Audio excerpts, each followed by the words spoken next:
Ladies and gentlemen, the President-elect of the United States, Barack Obama.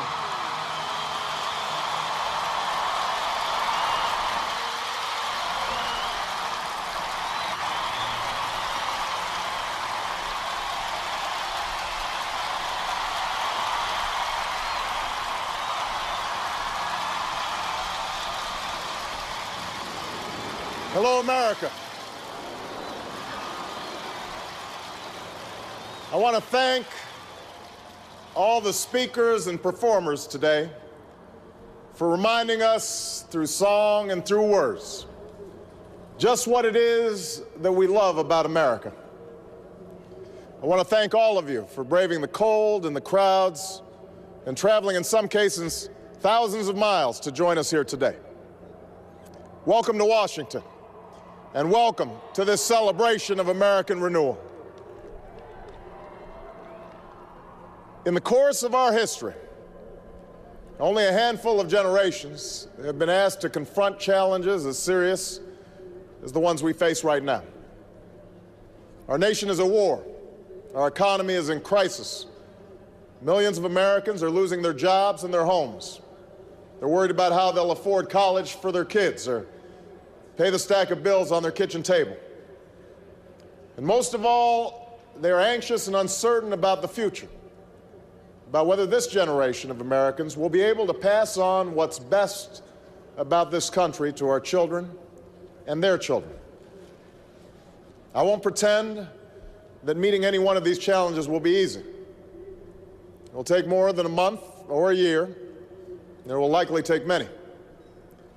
Along the way, there will be setbacks and false starts, and days that test our resolve as a nation. But despite all this, despite the enormity of the task that lies ahead, I stand here today as hopeful as ever that the United States of America will endure, that it will prevail, that the dream of our founders will live on in our time.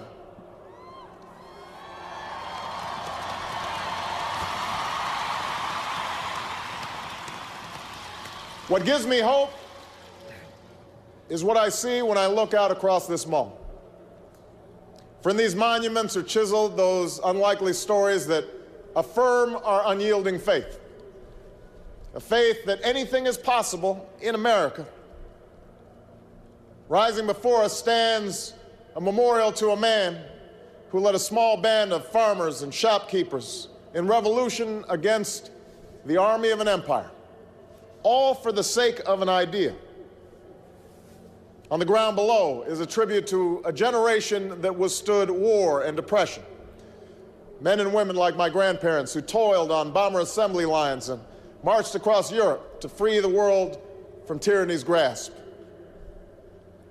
Directly in front of us is a pool that still reflects the dream of a king and the glory of a people who marched and bled so that their children might be judged by their character's content.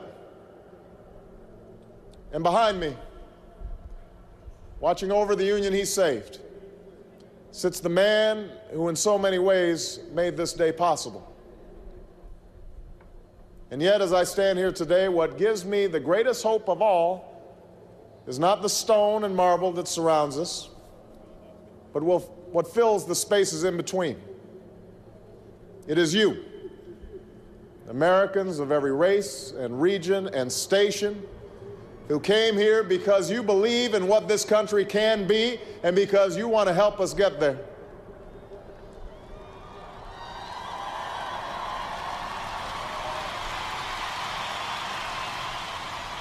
It's the same thing that gave me hope from the day we began this campaign for the presidency nearly 2 years ago. A belief that if we could just recognize ourselves in one another, bring everybody together, Democrats, Republicans, Independents, Latino, Asian, and Native American, black and white, gay and straight, disabled and not, then not only would we restore hope and opportunity in places that yearn for both, but maybe, just maybe, we might perfect our union in the process. This is what I believed But you made this belief real. You proved once more that people who love this country can change it. And as I prepare to assume the presidency, yours are the voices I will take with me every day when I walk into that Oval Office.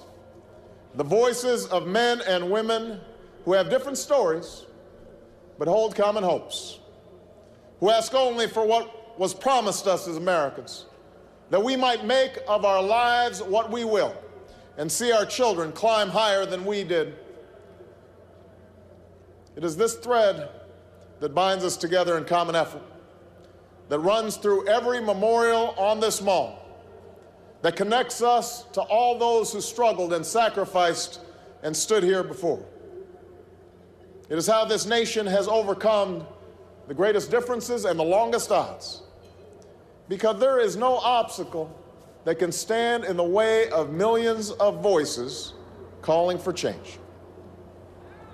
That is the belief with which we began this campaign, and that is how we will overcome what ails us now.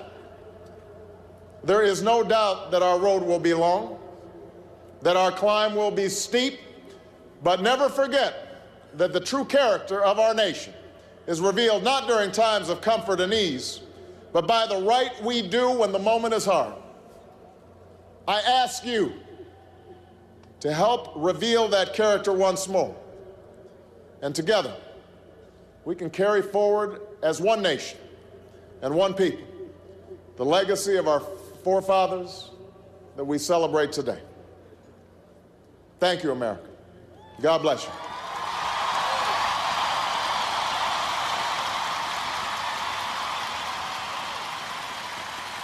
En dat was president-elect Barack Obama, de ogen van Lincoln in de rug.